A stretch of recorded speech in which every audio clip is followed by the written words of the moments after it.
socks. I would study socks. I would wear every sock in the world, and I'd become obsessed with it because that's how I was learned as a kid to be the best at what you do. No, I know you're talking about That's when Pokemon. I I'm just started saying, I'm gaming, just and making the like, wow, I comparison guess with my Rush Duel. grade 5 soccer coach wasn't lying. 1 year. I'm I just won 2 randomly bringing up championships, and that's Rush just a Duel because definition of hard Rush work Duel doesn't have and chain training. links And either. the work I did this year was I probably put in 70 hours a week every week, literally for the last year. So it's not a coincidence I won 3. The same will go for Pokemon. For I each did time have you an amazing mold? experience Okay, when that I went sounds to Pokemon like... Locals. Everyone there was amazing. and it Okay, was great. okay. There was more new-ish players that at Pokemon Locals that I would see at like a That's, Yu-Gi-Oh! Locals. that's pretty Even the interesting. lowest players at my Yu-Gi-Oh! Locals are actually very good. No offense to the guy that I played at the Pokemon Locals. There's like 2 people I played that I was like, I am 100 times better than you at this game, and that was my very first locals ever. In Pokemon TCG, we're gonna have a lot of more average and below average players initially because there's so many players getting into the game right now. It doesn't really affect the top level of the play currently. Like the great players are still the great players. They're not weaker because there's more lower skill level players in the tournaments. It doesn't mean they're lower skill level players. More interesting competition, more people playing in a competition breeds more competitive players and higher level of competition. Sustainability has been a big problem recently. Our sealed product has floored out in pricing, which can mean that the LGSs, the game stores, obviously won't carry them. Product numbers are dropping for myself and from others, and unless something changes, then that's going to be rough. And it's not because competitive Yu-Gi-Oh! Is struggling, it's because casual Yu-Gi-Oh! And collectible Yu-Gi-Oh! Both are Yu-Gi-Oh! Dying? kind of dismal right now. Competitive Yu-Gi-Oh!'s numbers have really only gotten better lately, that's not been a problem. But the game period entry means that acquiring new players is hard, and even the nostalgia factor doesn't work that well. Family friendly and dying? Alright. I caught the Yu-Gi-Oh! Dying. That's new support, but it's not recycling the same Pokemon like Pokemon does. It's new characters that people have no attachments to, which can be cool, but it can also mean that the brand is less meaningful as the actual game itself, and that makes collectability hard as well. And these are all things that the game struggled with to economically stay as one of the Boomer, and obviously, if the rest of the market crumbles, then competitive. Stop! I need to... So, yeah. I can't keep up. Thrilled about that situation. It's not doing as well as Pokemon. We're getting to the point in Pokemon where kids are getting tutors in the juniors division. Family We're starting to see friendly. that potential for more toward rec levs is higher in our game because we have more players getting into the game. If you're more exclusive, less players getting into it, less players playing it. Maybe right now the skill ceiling is higher or whatever for the average player, but eventually it's not going to be. I hope Konami has been notoriously a terrible company for not being on top of the ball for this stuff. But Konami bad! This year, they've had a wake-up call, I think, and they actually are doing a lot of changes. Really cool to see a regional format because that's really bringing us back to OG. Even if not all of them work, the fact that they're willing to make changes is new for them. Maybe they can get their shit together and the game can stabilize. Because right now it's not looking great, but at least they're on top of it because they haven't been before. The accessibility aspect will definitely push the Pokemon TCG probably far beyond any other card game has ever been to 10 years from now. All my Magic friends ask me, they're like, how do you play Pokemon? And I'm just like, the Budu's are like a nickel. Like, what do you mean? How do I play Pokemon? Pokemon card game Budu. is unanimously, it is cheaper. Right now it's like 70 to 140. Overall, I feel like Pokemon's gotta be way cheaper. Yu-Gi-Oh!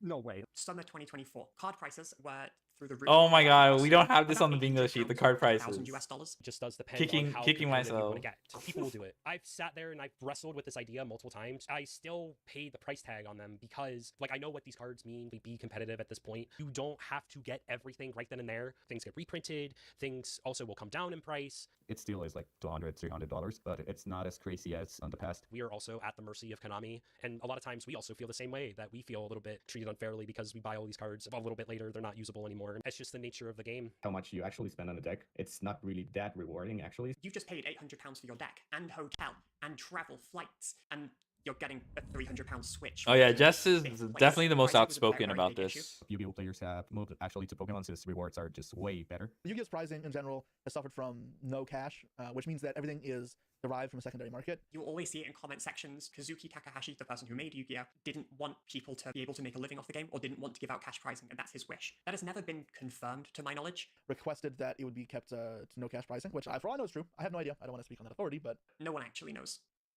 Yeah, I just know it's not going to change. I do know Pokemon pricing is like really good. What does Yu-Gi-Oh! Pricing look like? They don't actually give money. They don't pay money. Why am I going to the tournament then? Wait, what? Not like I win a ton of money in Pokemon anyways. We but, do like, it for, we already have it's so that. cool, 'cause, like, if you make We do it for the love of the game, not it's, like, money. it's just like so cool. It probably incentivizes you to be on your A game more. I feel like if you're doing it like you're high rolling it just to win, that's probably a completely different environment. Like they're not playing it for money; they're playing because they love Yu-Gi-Oh! Like that's crazy. Oh my god, we got it. We already have it. Worlds is an Okay. entirely different beast that like we can entirely. We got the space. We do it for the love of the game, not for money. I'll have to admit that Pokemon Worlds was, especially in Yokohama, was breathtaking. It was incredibly cool to be around. When my friends and I went to Worlds to spectate, my friend said Worlds isn't for the competitor anymore.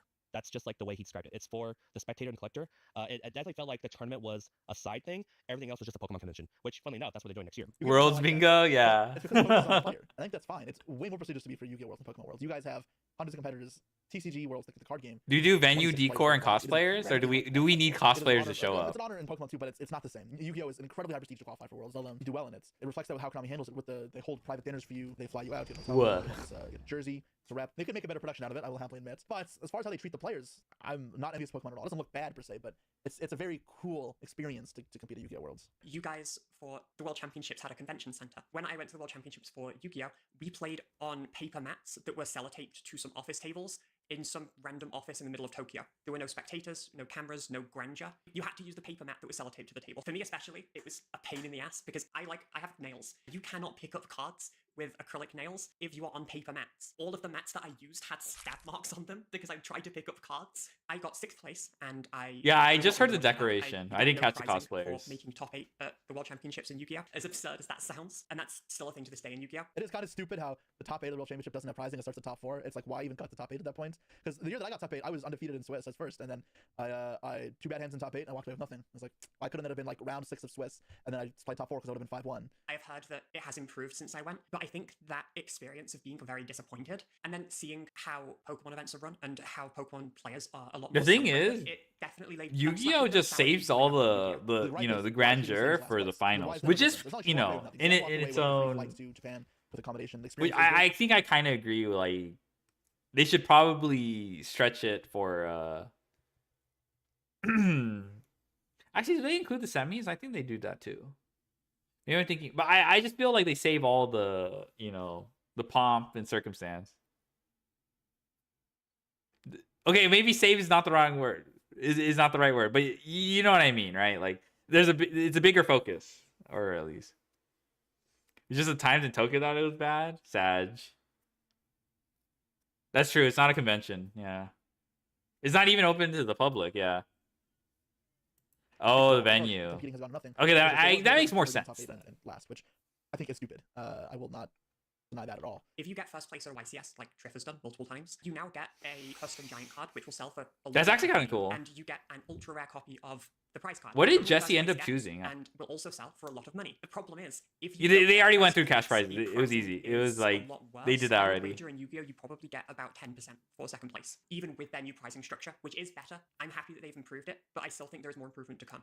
It sucks that it's kind of tied to secondary market, especially to a brand that is more finicky than something like One Piece or Pokemon, and we don't have a guarantee on what we're actually winning monetarily. They have tried new stuff within the last year and a half, some stuff being stupid. They gave us a big wooden frame for top 16 at events last season. It was just literally a giant ass frame. Players were refusing the frames. I left it on a table and said someone can take this. I'm not paying for I'm not to bring a wooden frame I can buy at a dollar store or Michael's. It would cost them more to take it back on their flight. I'm like, if anybody wants this who's local to the area, it's here. Like, take it. I mean, it's cool. It has a, I mean, it's, okay, it's not, I'm gonna say it's that cool, but it has like a little YCS thing in the middle. It could be cool to have like in your office a frame. I'm mad I didn't get it. I know he left it. Like, I don't need 5 frames. That one is more cool for He local just players left for it. and they want something to commemorate the experience. We Where could, locally, if we were it's so there good. earlier, It's we nothing. could have There is a taken Twitter it. account called Jesse Cotton's Frame, which is just the frame that he abandoned being taken around the US. They took it to the Grand Canyon. That's crazy. Oh, that's actually sick. For winning That's cool. Okay, I didn't even know about that. 2024, we got a prize card, and that's pretty much all we got. But the prize cards sell for a lot of money, close to like 100 grand US. So it's not like it's no price at all. That's not the same for a YCS prize card. The prices are actually fine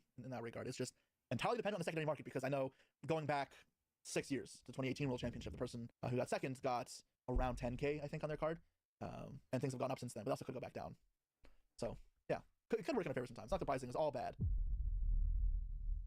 The vibe is 100% different. Pokemon regionals and the ICs, to me, yes, they are tournaments, but they feel more so like conventions. You have the competitive nature of the Pokemon, but to be fair, they're honestly just really awesome just hanging out at, compared to a YCS or at Nats, where you can feel Oh, thank you for the intensity. follow. The type Thank of you. vibe in the room is definitely rougher. Oh. Anybody who is in that room, they're probably some of the most competitive people. If I'm going for a Yu-Gi-Oh event, it's business. The one thing that stuck out to me in my first regional, people were very happy to go positive. And I think that's the mentality that Yu-Gi-Oh should take. I met a guy who was like, oh yeah, I went 4-4 last time. I was so excited. Me, I go X3 and I cry.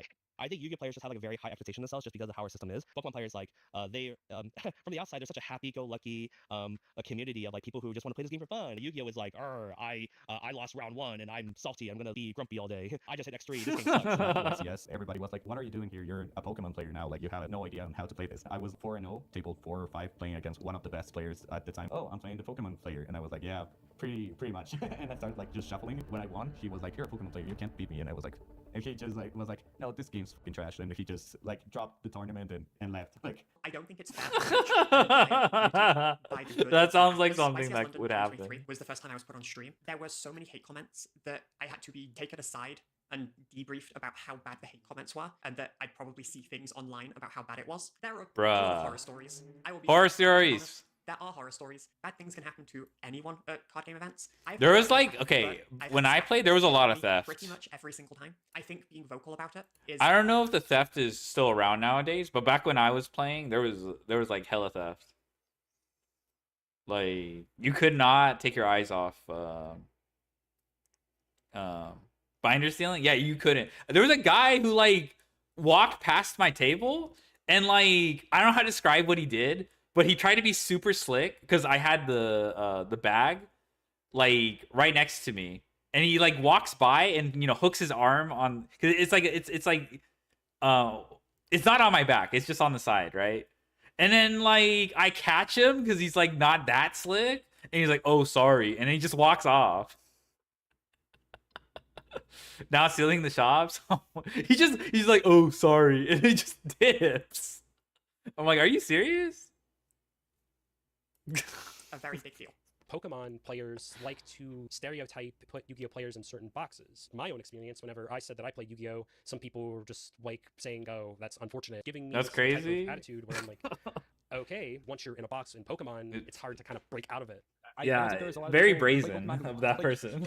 Like, there's just not a ton, I guess. So I tweeted that. I was like, Yu-Gi-Oh! And so I've received nothing but like kind wishes. And like, if you need anything, like, let me know. And so I've been like talking with a ton of Yu-Gi-Oh people, just like, hey, please help me. And they've been very welcoming, like very, very welcoming. So like, kudos to them. It's awesome. Yu-Gi-Oh players like maybe hate all of the decks because like hand traps, power creep, and all that stuff. It's just like everybody hates it, but we're all on the same page about it. Pokemon players are all of the time just everybody has like their own small community. Like, yeah, we're all Guardy players. We all hate Marnie players and stuff like that. So yeah, I think that's like, more toxic. I think Pokemon favors the unemployed and the rich kids whose parents love them. That's what we call genius disease. But the way the tournament system is, I think it can like really burn someone out because yes, you have League Cups and stuff, but in order to like get to Worlds, you constantly have to travel and take time off and everything. I don't think a competitive spirit is enough to push you through that. I've seen a video where someone kind of broke down their pricing for an entire year after doing well. He made $30,000. That's what I make minimum wage in a whole year, and that was requires him to do well. Your average Yu-Gi-Oh player can just focus all the effort on either OTS Championship or a regional, place X, you get an invite to Nats, then they don't have to worry about it at all year. Possibly top nationals, got top 4, and then get invite to Worlds. That linear structure allows the everyday 9-to-5 guy to potentially become the world champion. I argue with this with my friend a lot, and he thinks Pokemon has it way better. Yu-Gi-Oh has the world's grind system too, where you can travel, get points, qualify for like what we call the world playoff. But that thing I is like, think, if you have the time and money to do it, you do it. It's not required, and I think the issue of Pokemon is that that's required of every player to do. It's not an option. You have to do I'm it. trying to Or remember what and they Jesse need to and make it Josh more, had not to say casual about friendly, it. but more like everyman friendly,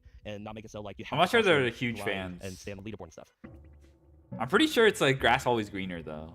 It might be I'm grass Jess. always I'm greener a though. former Yu-Gi-Oh! European champion. I've been playing the game for almost 11 years now, and I've recently started to play Pokemon. I want to try something new. I want to try something that's a bit refreshing to me. So I just She went, streams okay, Pokemon, right? You are good at one game. It does not mean you are automatically good in the other. Just because there's transferable skills doesn't mean there aren't a lot of. I don't things follow to her, learn. so Keeping an that open I mean mind that's is my a very loss. important thing in my opinion. I disagree that Yu-Gi-Oh! Josh and is Jesse are more gonna fun travel to challenge regardless. people. Yeah, that's true. But I'm pretty sure I've they. known a lot of Yu-Gi-Oh! Players I don't who know if they try to jump prefer over people because the game is so easy. I the. don't know any of them who've done well. Oh, I see what you're saying. It Some of it like comes from deck building and creating they're gonna cards prefer it and anyway building because cards they with already pretty put in the complicated time for sequences of Yu-Gi-Oh card stuff. effects. However, in Pokemon, it is easier to play. She streamed on this DC? level, Oh, but okay. It's actually a lot more statistical. I use a hypergeometric calculator in Yu-Gi-Oh! When I'm deck building for my chances of seeing a starter card or an engine card. What's in your opening hand is most important. Okay, the Statistics is hypergeometric just lining your deck calculator. and conserving That was like wizardry back then. Now I think it's like mundane as fuck. The hypergeometric calculator. There are individuals using it as like this like crazy like magic spell. Like now is mundane as hell. All right, because I don't. Okay, like statistics will tell you. You know, I think I don't know. She was playing Rayeka. Oh, okay, that's nice. That's all spreadsheet. Yeah, I think people have already figured out like that shit down to a science. Honestly, what was weird is when once I started putting like numbers to it, it was like okay, technically, intuitively, most people are already doing this. I just have like a justification that I can point to. It's not like I'm not saying like you're gonna get it right, you know, deck building the first time or whatever, but like. I don't know. I think I don't know how it works out that way. Actually, I'll be honest. But I don't know. I don't know what my point is. I don't know like what net decking is more efficient or whatever. I don't know what I'm trying to say. But for sure now, this hypergeometric stuff is like it's not that crazy, all right? resources in your deck doesn't matter. Yeah, most people can vibe it. Yeah, you don't. You how do you? Okay, I'm gonna be honest. How do you fuck up Vanquish Soul? That deck is like only like 7 cards are in contention, like in Vanquish Soul. I don't think you can fuck up like Vanquish Soul deck building. Same with Yummy. Maybe the non-engine changes, but I feel like Konami gave you a good amount of like yummy names available, and it works out. And then you know the engine, we kind of like I don't know, we intuitively most people extract all the good cards and then take away the bad cards, and it just works out. Like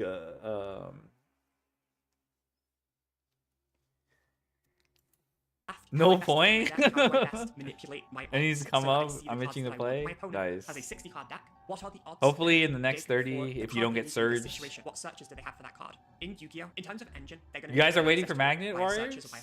I'm thinking of trying them out, but mostly because I have expiring gems. Rosin reveal Havakiri? Yeah, I saw that one. I was obsessed with Yu-Gi-Oh for so many years. With Pokemon, yes, I saw that. You can mash random decks together and make them synergize and make them work. In Yu-Gi-Oh, that's kind of the whole point. That was my obsession for a very long time, which is one of the reasons I love Yu-Gi-Oh. Now my obsession has moved more towards Pokemon, trying to work out how I can optimize my maths of what I'm going to draw. I found a new element of a card game that I hadn't really experienced before. I now have this whole new thing to obsess over. Nice. Effect. That's what I find fun. Everyone enjoys card games differently, but that's how I enjoy them. And trying to switch over to Pokemon isn't me hating Yu-Gi-Oh. Yu-Gi-Oh is in the best place it's been in a very long time. But that's my current obsession. That's sweet. I'm this encoder. Been playing Yu-Gi-Oh! I mean, that's how I see newer, you know, this game. It's definitely hyperfixation. 6 or 7 years. A lot of people know me as the rulings guy. You know, most other content creators, when they have like a ruling question or something like that, they come to me. Hey, Coder, how does the damage step work? Because the damage step in Yu-Gi-Oh makes very little sense. I am Little Dark Fury. I've been making Pokemon TCG content for like 10 plus years now. It's been a while, and I've just been playing all the fun rogue decks. Basically, that's been like the gist of my channel. There's a lot more depth to the trading card game than, you know, just like the meta competitive stuff I find, which I think is really cool. YouTubers fully reworked the way that they did content for Yu-Gi-Oh. For a long time, it was, you know, the deck profiles, the pack openings, all that stuff, which I know pack openings is like the bread and butter of Pokemon. Playing the game doesn't get as many views as actually opening the packs and stuff. People would probably just rather see packs get open than the cards actually played. Pokemon cards, like the market, the collecting side of things is so hot right now. You know, a lot of people, when they look into Pokemon TCG, they're not I genuinely think TCGs are like super boring to watch unless they're like digital. Like people treat it as like, people in the Yu-Gi-Oh community treat it as like a Yu-Gi-Oh YCS specific thing. And I will admit that some of the, you know, MTG and probably like Pokemon have like more digestible like streaming experiences. But I still think the act of like watching someone put down cards and like effect is so boring to watch. So it's just like, I'm not surprised that the pack opening for Pokemon is like at the regionals and like, oh, this card, you know, that's worth like a cent is actually like a good card in a deck. Like people just kind of get drawn more to like the value response, yeah, response. The side of things really does monopolize the Pokemon TCG competitive content market. We're pretty far behind. Collecting side of things is like completely covered in terms of content, but the competitive side of things, there's so many niches to be filled, especially in like the terms of like more refined content. Shout out to Tim Danklin for what he's been doing with content specifically. There's not that many people who regularly stream and stuff like that, so there's like so much room in the content space on the Pokemon side of things compared to like Yu-Gi-Oh. They are like way ahead of in terms of all the different things that they do with the actual playing of the game as far as content goes. I think that the Yu-Gi-Oh quality level has gone up very recently. I don't think that this is a thing that we've had for a very long time. Hey, I'm here with this guy. Okay, what did you play? Oh, you're talking. Okay, talk about your card. Okay, show me the next card. Like this, the fucking up down for deck profiles, classic. But I think the first person to really make the Yu-Gi-Oh! If they add cute anime girl voice to digital, it's over for real cards. Have you seen Shadowverse gameplay? Shadowverse World Beyond? Pulling out cards, whatever, all this stuff. He did the There's literally voice acting in that shit, and also flashy, flashy explosions. And then Simo tweeted it, and DZ tweeted it. And I have, yeah. There you go. Bro, this is insane. The level of quality's cracked. This is the level of quality. That game's a very nice game to watch for me. I don't know what's going on. What? Yeah. Shadowverse and Worlds Beyond. Raise the bar, and so it's definitely super weeb too. If you're into the aesthetic, everyone is just upping the bar as much as they can. It's more weeb than content where we're taking the game Yu-Gi-Oh, I guess. To build content around that. Nowadays, I'll be very real. Pack openings, deck profiles, they don't do. I don't know if that even means anything, but like what I'm trying to say is like you're more likely to go when you see a card. $40 a week. He would buy packs, and he had to build his deck. Anime Hearthstone, yeah. I guess it's more anime. It was really good because it mixed the stuff that did well with what he liked to do because he loved to do vlogs. Ready, great, right behind you, man. A pack opening and a deck profile. That was like the first series that did really well. After that, my boy Simo, another big content creator in the space, created a series that's probably the most popular Yu-Gi-Oh! Yeah, the progression series. Him and Gage Nim, they would both pull a box of every set in chronological order and basically build their deck. Every episode, they pull a new set, add whatever cards they pull to their deck, and just increase their deck in that way. There's a website. No, I see.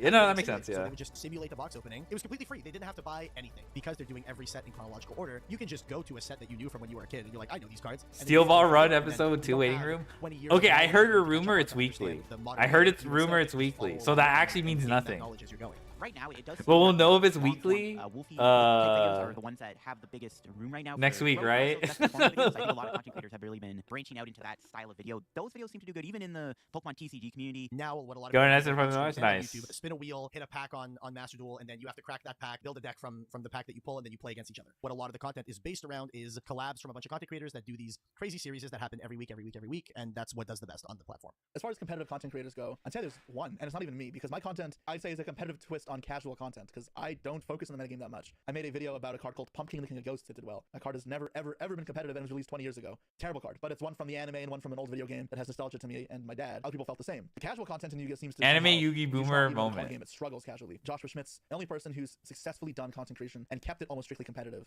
There's only one Pokemon TCG competitive channel who makes strictly Pokemon TCG competitive content with over 100k subs, and that's Mahone. And he's had that for like I think 2 years now, 2+ years. No one else has been able to surpass that yet. The closest one is either me or Zool. Like we're in the 80k range, so we still have a bit of a ways to go. Like it's like probably gonna take me another like potential year to get to 100k. Episode 1, like the 2 episodes. That's what I'm thinking. Like, because a lot of people haven't really been playing. I can't deny that, right? Like that possibility. We don't know because the pattern hasn't been formed yet. But the reality of it is but that yes, people that are on the stream or like whatever, I can see it too. entertaining, lively, whatever. The paper content can be very boring because Yu-Gi-Oh is just you're sitting there with your card and you need to find very unique ways to retain audience attention. Right now, personality-driven content is a little bit higher than actual like gameplay content. Because Zool's like the biggest Pokemon TCG competitive content creator right now, and his channel's driven by both the gameplay and the personality. I would argue it's fine to have a good mix of both. Because people do probably want to watch a gameplay video at the end of the day to see the deck actually work in action and see the strategies and stuff. If you're not playing the deck like properly at all, Dude, I watch Pokemon Pocket content creators, and like when I go to the comments for one specific one, they're like, I don't even watch it for the Pokemon. I watch it for you. Because this guy starts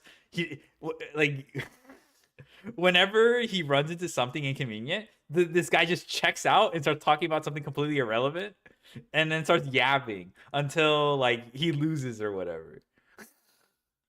It makes sense. The comments are just like, bro, I could watch you play Pokemon Pocket all day.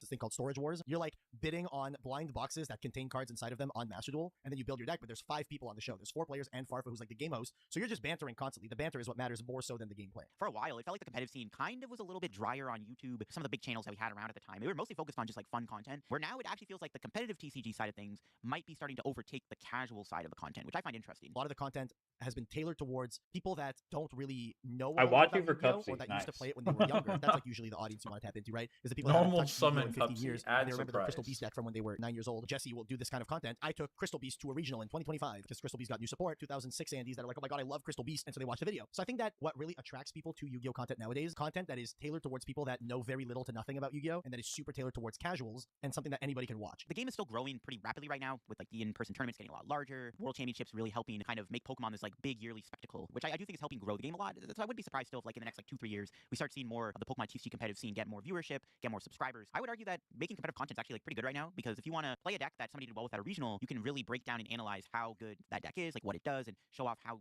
the deck's features beat other top decks in the format. There are very select few people that can even make content about the TCG Advanced format and get a good amount of views on their stuff. I If your name feel is like Jesse it's Cotton, literally if your name is just Joshua Schmidt. If your name is Pack. Jesse doesn't even do that. Pack supplements. Pack does, but he supplements it with his Metafy, and like he does show people what they want to see. Like, Bond on a Budget is one of his more popular series where he takes a cheap deck or some structured deck and then tries to like make that competitive. Paid, yeah. So I feel like Pack is kind of unique because he does use his Metafy to supplement. I feel like his YouTube is just a means for that. I mean, I don't know. I'm kind of boiling it down. Yeah. They're all QCRs, yeah. Josh, I feel, can actually get away with it because he has the credentials, right? He's won Master Duel World. He has like a bunch. Jesse does too, but he definitely leans on the Yu-Gi Boomer, like nostalgia, like people want to watch Jesse, but they want to hear his insight for these fucking dog shit decks. Where's Jesse Perez? Okay, Jesse Perez is definitely for like, I think like he makes that like boring ass hypergeometric calculator percentage stuff digestible. You know, he has good visuals, you know, with his graphs or whatever. And that guy has always had something to say. I think most people love his personality too. So it's probably, he dresses it up very well, you know. I wouldn't call him like, I wouldn't go to him for competitive, like if it comes to like technical play. Probably I skip the fucking the replays, bro. That that stuff smooths my brain out a bit.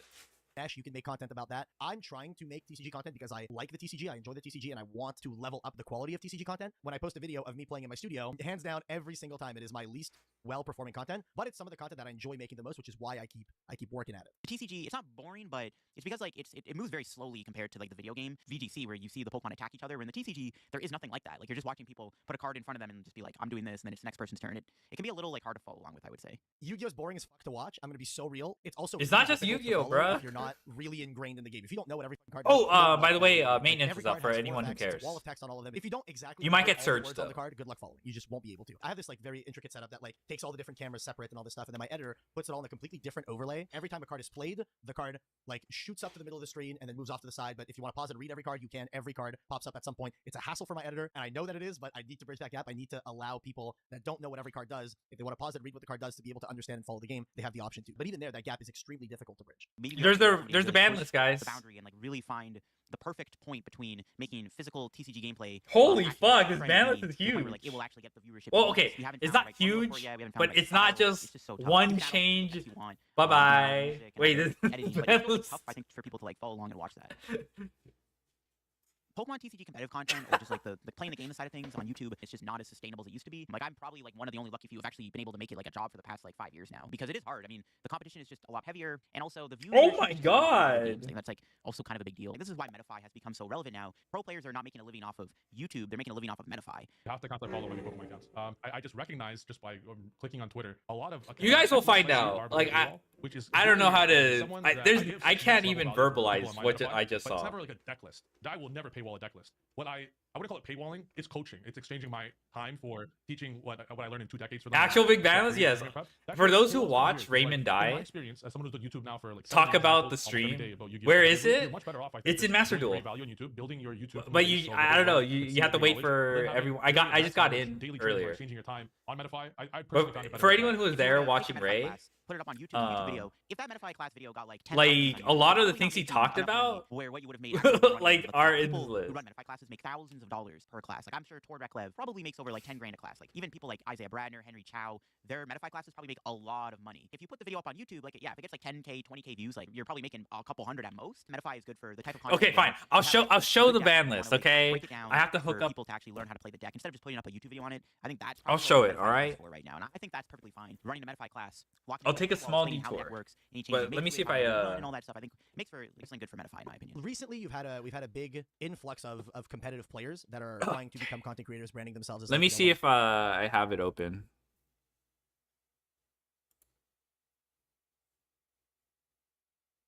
Okay, it's up for now. Is my you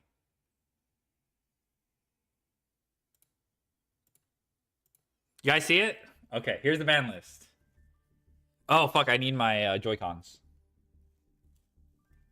Oh. Okay, here's the ban list. Expected date March 31st. Yeah, WTF. Yeah, WTF. This isn't a bad. This is like I'm actually. This is crazy. This is a very, very quick turnaround for Cups Yummy. I don't think it's getting banned though. This is workable, but you play into Droll more often. You got limited, RIP. Stake Your Soul is kind of significant, I would say. This is pretty significant. It comes to 1 is fine because you can play Puri Race Map to search this. Solemn Judgment to 1 is nice. Dude, all the Solemns to 1. Who the fuck said Solemn to 1? Ray said Solemn to 1 or something. Someone in Ray's chat says all the Solemns to 1. I'm actually kind of happy about this change. I don't mind Man that much. Like the engine itself, I don't play Draco Tail, so I don't really give a shit about the engine. Like when they Poffus trap me, I don't give a shit, okay? But like I feel like these cards make it so hard to go second in demand. Even if you have a favorable matchup in demand. So I'm just like, bruh. I'm just glad these are all going. This is crazy because this got unlimited. I imagine they're not gonna ban Judgment because there's the what's the word? God climb before hit. You can play Period Race map to emergency climb. I don't know if you'll have time though. It's March 31st.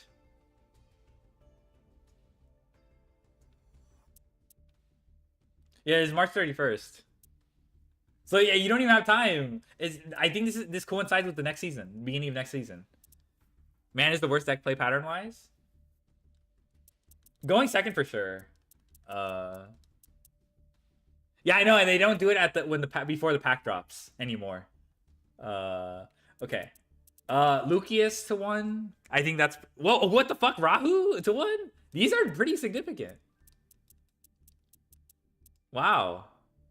Is this new? This literally just came out. Yeah, this is new. I did not expect this.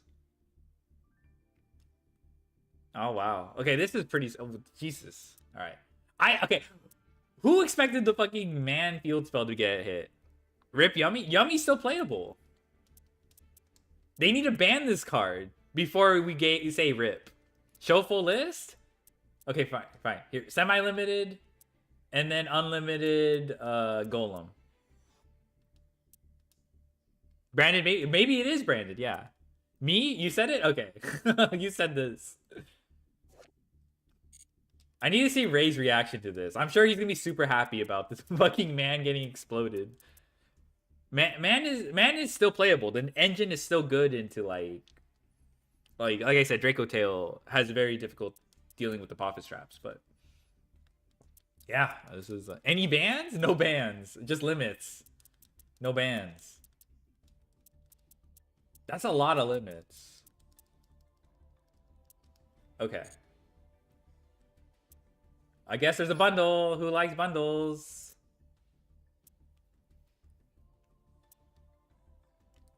Who loves bundles?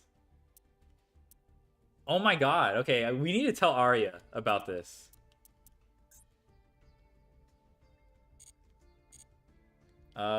Okay. Campaign. 2,000 for not even a waifu? Okay, my bad. There is someone who likes DP very much. Oh my god, they did alt arts already. Oh. No. Okay, mass change alt art I called, but I didn't realize. I don't think they're gonna. It's not in the new pack, is it? New accessories. Okay, I gotta get this. Wait, this actually looks cool. Okay, this actually looks cool too. Hero bundle. Really, buh. I know, you're gonna go broke. You can't, how do you keep up with all these bundles? I don't even like Hero that much, actually. Okay, I'm gonna open up one pack. And it's the pack we've been trying to get, yeah, I'm gonna open this and I'm gonna call it. No Master Duel. More of a Hisoka guy? Nice. First time I want to skip the bundle? I know. Unless your name is Arya, you probably are skipping this. Droplet? Aw. I would have been cool with the Droplet Royal. New discount bundles? Okay, yeah, I should pick those up. Okay, I'm not gonna do that today, though. Oh, yeah, farming is in the future, yeah. Royal SP.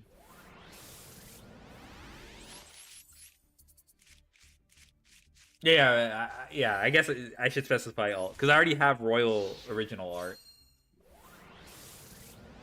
This pack looks great. I do like the magnets.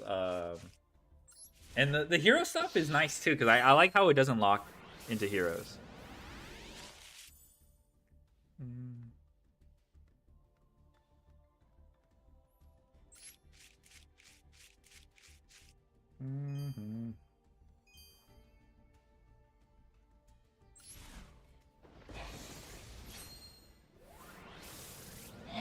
Okay, I'll check out the contents of the pack, actually.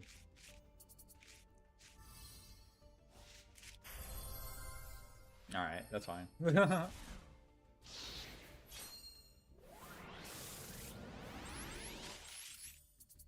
Purple Bird. The man player is gonna play Iron Thunder. Okay, I will finally learn to play around Iron Thunder, because I think it's still good. Like Iron.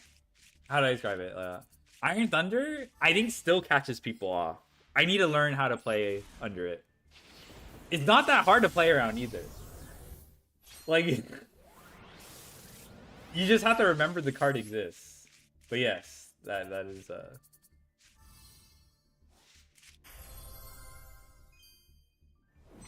No way! Another fucking Royal Time Thief! Okay, we finally got a Royal of the...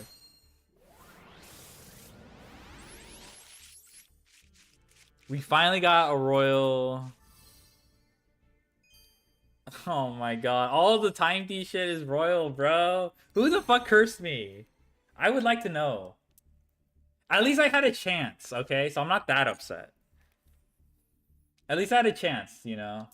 It was a 1 out of 8 chance, basically. Oh, man, dude, what? The Time Thief Life chose you? Oh my god. I have good things to say about Time Thief. It was the one... I think it was like the Dark Light Earth event. I forgot what event it was. It was one of those tribal events where... But that Time Thief Loner was like one of the best Dark Loners I've ever played. It's not the best loner I ever played, but all the other Dark Loners are so fucking bad. They were so freaking bad. And the Time Thief, it played Rocket, it Boot Sector Launch and Rocket, what's called? Tracer. To set up a rank 4. So it's not even that crazy, but like... Look at this. I have this Royal. I have 2 Perpetual Royals, by the way. Look. 2 Royal Perpetuas. They better release some shice Time Thief support. You know the TCG exclusive support that they always they better release some of that. All right. I have 2. Damn. Oh shit. Okay, I have to pull another Redoer. I don't have to pull it, but at least I didn't. Okay. Hold on. Okay, I'll go back to the Pokemon versus Yu-Gi-Oh video.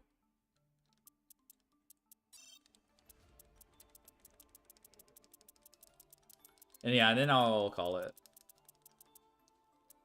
Where's the Royal?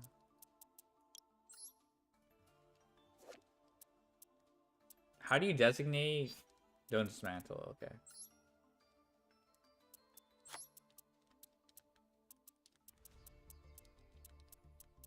Damn.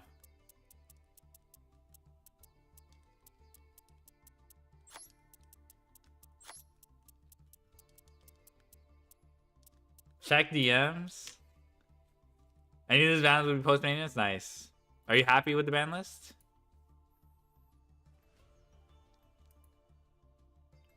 No way. Did you just did that just happen to you? There's no way you also got a Royal Redoer. I can't believe we got, like, in that 10 pool, we even got a Royal in the first place. Yes? Bruh. Solemn's the one. I'm so glad. Where's Orange Light at? You're the one who said Cupsy was going. You're the one who said Cupsy's time on Earth was limited. 2 Justifies and 1 Redoer now. Alright, well, that's what you get for auming me. But also, we can, yeah, fuck my Chungus life. Alright. You called the Solemns? Nice. Alright, we're almost done with this. the top competitive players and stuff like that. We've also had the rise of the spreadsheets. I don't know if anyone else has talked to you about the spreadsheets. These are the cards you want to side deck, and these are the best hand traps right now, and all that stuff. Some of the ways that competitive players have been monetizing their competitive prowess, if you will. Whenever Either way, I get 150 UR just in Discord practicing for hours a day and all this stuff, and they practice Congrats. before they even come out. They'll design a spreadsheet full of like combos and all this stuff. They'll sell them for 20, 30, 40, 50 bucks sometimes, stuff like that. I've released products before that I've put zero effort on. I would feel bad that people would get it because I would look at it sometimes, like I'm very self-critical, and I'd be like, someone paid me 40 bucks for this, but like it's not even that good. This is like years ago. So I made sure for this Yummy, like when Yummy got released a few months ago, like people don't even understand the level. I had 18-hour days for a month. I'm not capping, truly. 18-hour straight days of learning the deck and then taking what I learned onto the class. So I don't know if Pokemon could do that because there's just no combos in Pokemon, like big combos. If you're somebody who's a pro player, it's really not that hard, I think, to make money off of your success of your decks right now. Just explaining how cards work, like making a YouTube channel or just running a Metafy class. I think it's a really good way to teach people like how like a competitive deck is played and stuff.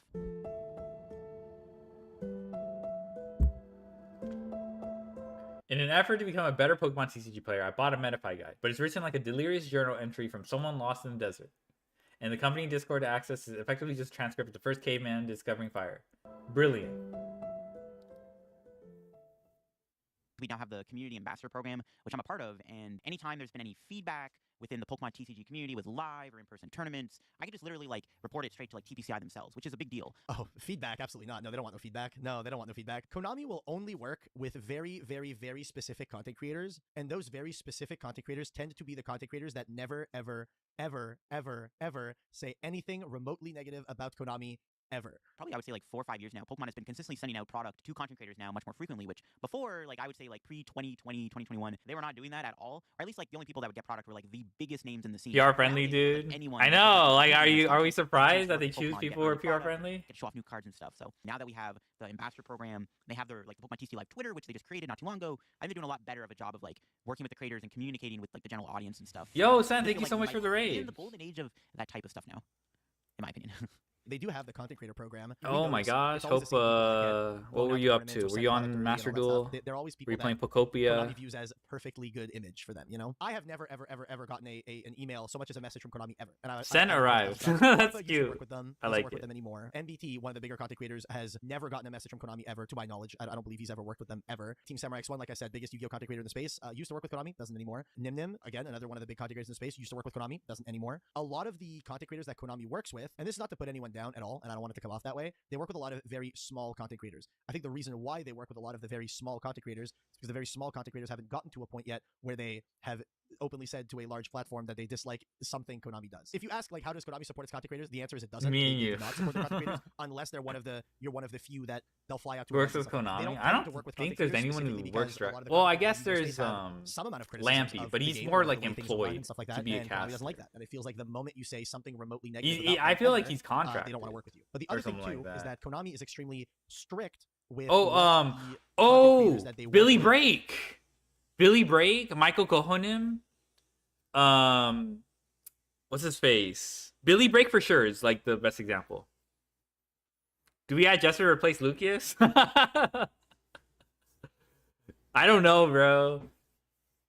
I think you just wait for Fallen Virtuous and White Albus. Yeah, EU, yeah, for sure. I mean, you could also say that NA is pretty behind the times too. I think that's an open secret though. Yeah, Billy Break. Well, he's not a content creator. He was just a Yu-Gi-Oh player, you know, who won tournaments and then got employed. Like actually works with Konami. I think Michael Kohonim. I mean, he's not a big YouTuber though.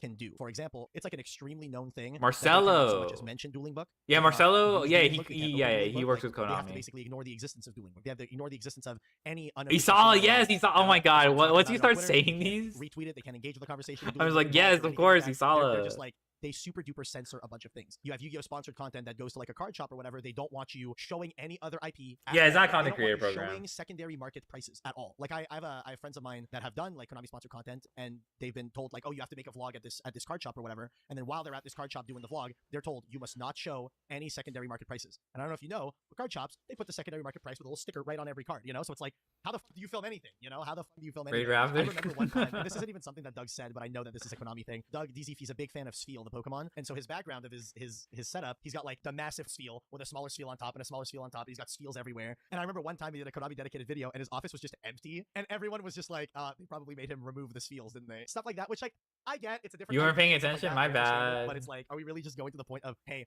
remove all the spheres? Like, there's no other reason he would remove all the spheres, you know? This is speculation, but there's no other reason he would remove the spheres. He loves sphere. Konami of Japan's the head honcho. Everything that.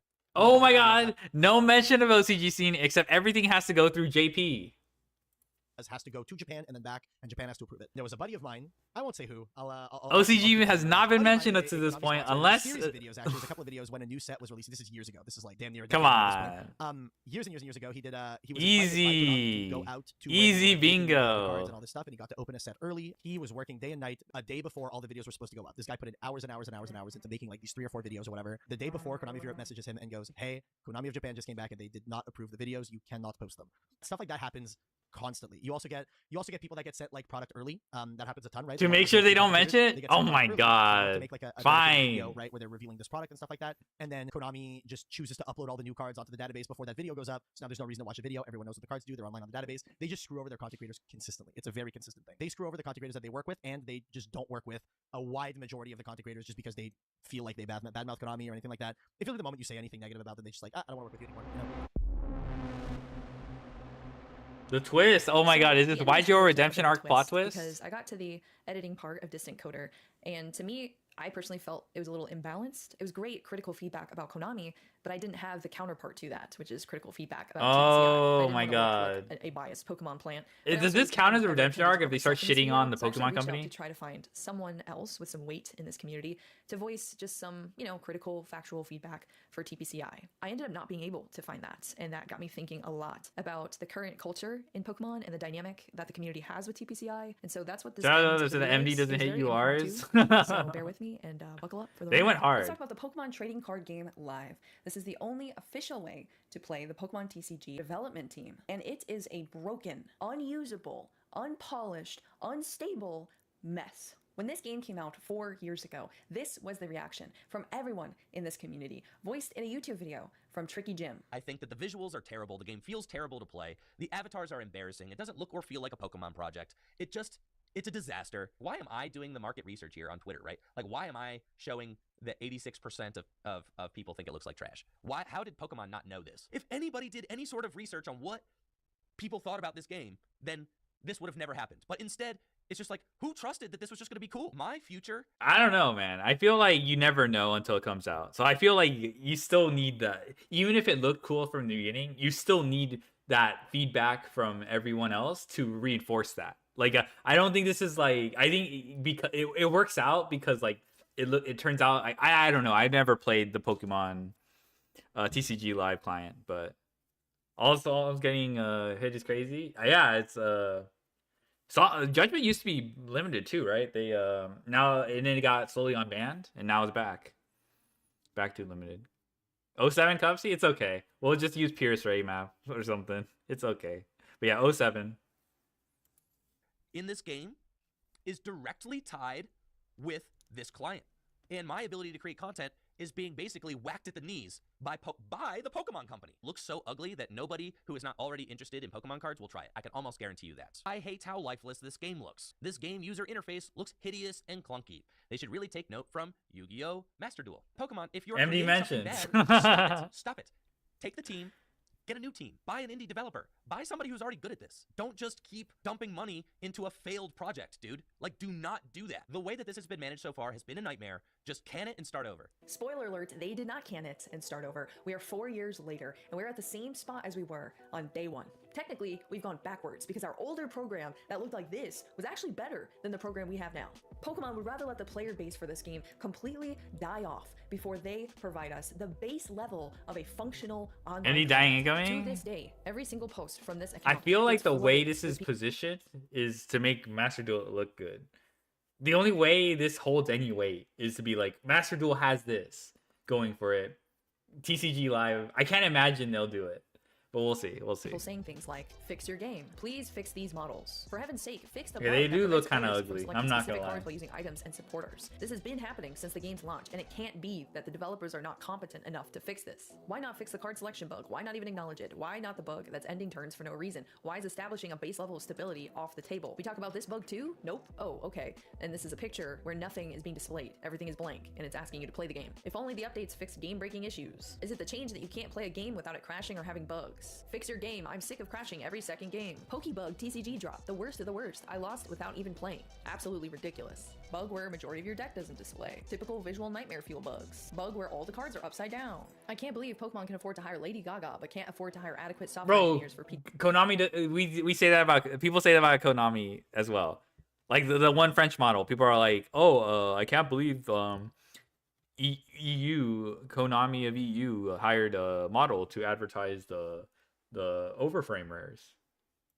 TCGL or But functional Iman, yeah. event finder. Wow, I was trying to open the app to show you Pokeball guys Iman, an bro. example of something, and it literally crashed immediately. Look at that. PTCGL, baby. We have our professional players on Twitter saying this game is unplayable, asking Pokemon TCG Live to fix these issues. I'm not going to take you through known bugs or insane dev letters or list off how many game-breaking issues have been created every single time a brand new set is added, because Trust Your Pilot already has these videos, and he goes into depth explaining these things if you want more details. I just personally want you to know that this application, this game, is so bad. We are never going to get any quality of life features because they can't even establish basic stability of this application. And you can tell that it's so spaghetti code and horrible because it's literally frying people's brand new phones. There are numerous reports of people playing on phones or tablets where they can't even get through a few games without the physical device getting so hot that it hurts to touch. It is that bad. You still guys It is think you're frying well? people's phones, degrading their batteries over a 2D card game. That is all I have to say about that. Pokemon is officially the only major card game that does not have a digital or cloud-based or companion player app for tournament operations or organization. Pokemon uses tournament operations. For what it's worth, EU uses Neuron integration very well. I think NA uses the paper tournament pairing and stuff. That said, also I think I hear there's bugs on the Neuron client, but at least they're using it, you know. I just figured I'd mention that just because it's not a universal thing. Manager, or TOM, that was rolled out in 2005.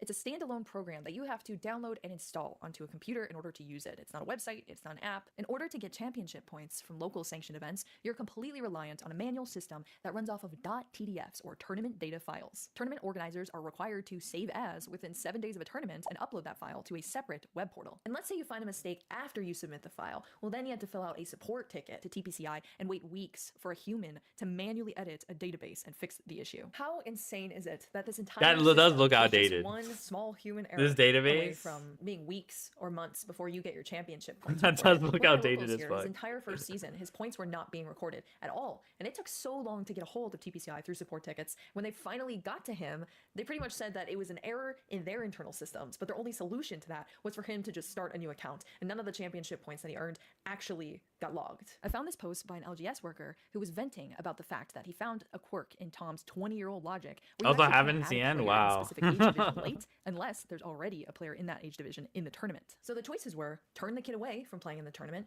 or delete the entire event and start from scratch and re-put all of the information in manually, delaying everything even more because you also have to include the time that he took trying to troubleshoot the situation in the first place. You can imagine They were such like, a "Fuck." frustrating process that this poor LGS worker went to Reddit just to say, yo, why is the Pokemon software so bad in comparison to every other card game that we run at this store? But oh my gosh, I have an even better example to show you how Miracle archaic Ejector is this here? software Oh, I didn't truly even is. check There's the a feature pack. called Speed Match Slip Entry, described as one of the fastest options to report matches through the use of a Is it barcode UR? scanner, except for the fact that the feature isn't even usable if there's any issues with the audio output that your device is using. And do you know why this is? It's because our 20-year-old tournament software Tom requires a ding sound when you It's scan UR, the fuck. barcode. It has to produce a ding.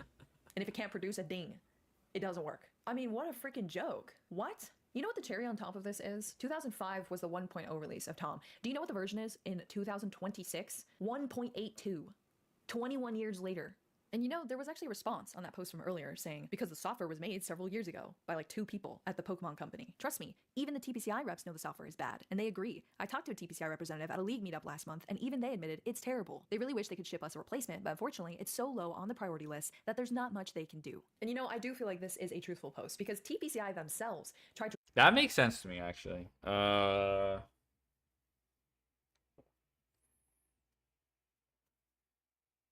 I don't know. I don't know what I wanted to say about this, but like,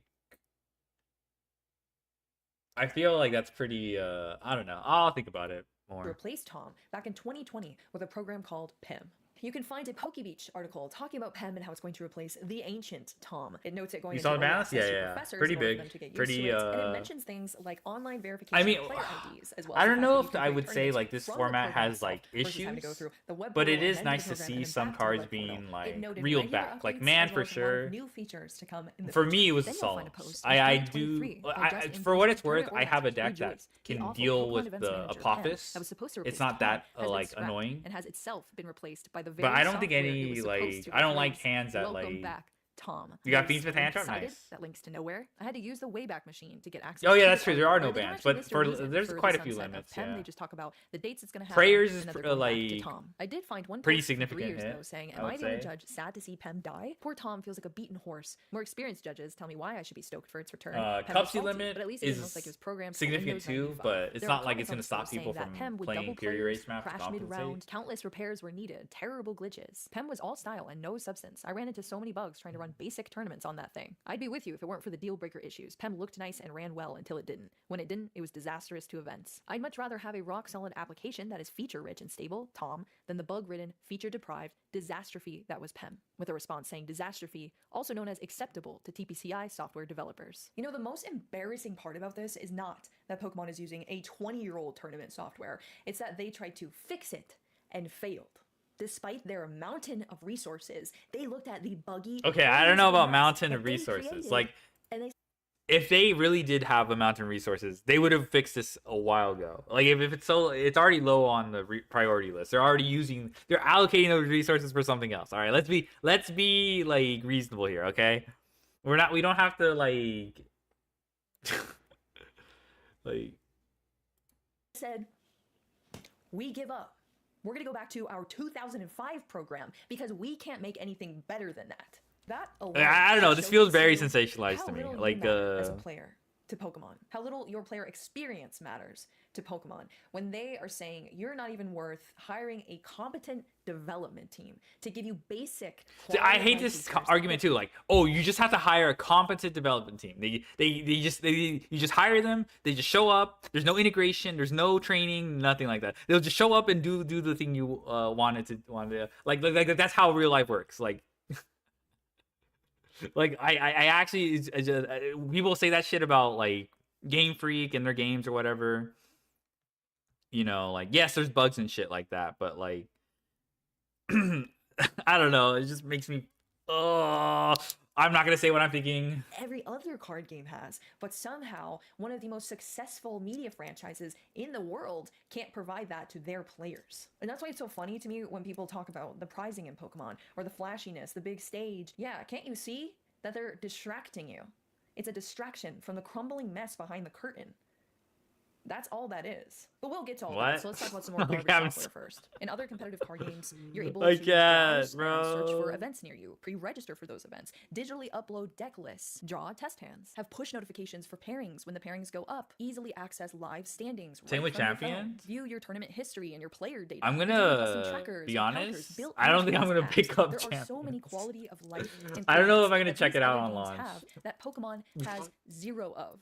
But wait, we have something called Play Pokemon Access app, which is currently sitting at a 2.2 rating on the App Store. Complete lack of quality of life. Many of the core functionalities of this app simply do not work. The event locator is a butchered, worse version of the previous web-based event locator with the inability to sort events by date. My profile in the app that displays my championship points is very unreliable, often not updated properly, and does not accurately display the events I took part in. When using the web browser Play Pokemon site, I can see my events logs correctly, so somehow this is an app-specific problem. And it doesn't even function when you use it. I'll actually show you right now. Oh, I want to read what's happening at Gubu Games. Oh,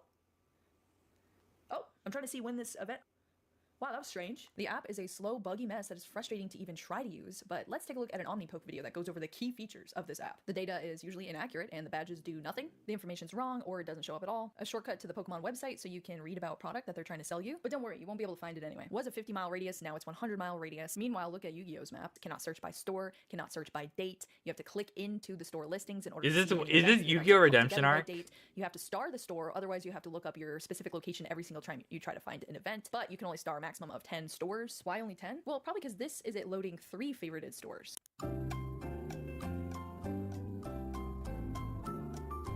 Maybe? Okay. 'Cause it's very clear that this segment is And then when you finally get to that page, it doesn't even work, as I already showed you. propping Also, up this is just to be able Yu-Gi-Oh to as see like events. they You have can't it better. actually register or do anything with the event. The fact that Pokemon's even trying to call these advanced I'm filters in. is an Good absolute luck. joke. We'll These are the wait. advanced Okay. filters? What do you think date is? Also, features aside, did I mention that we just got this app 7 months ago? This wasn't years ago. 7 months ago. Let's go back to 7 months ago when this app was shadow dropped on us and listen to 2 of the most respected voices in the game speak about this app. Play Pokemon Access app.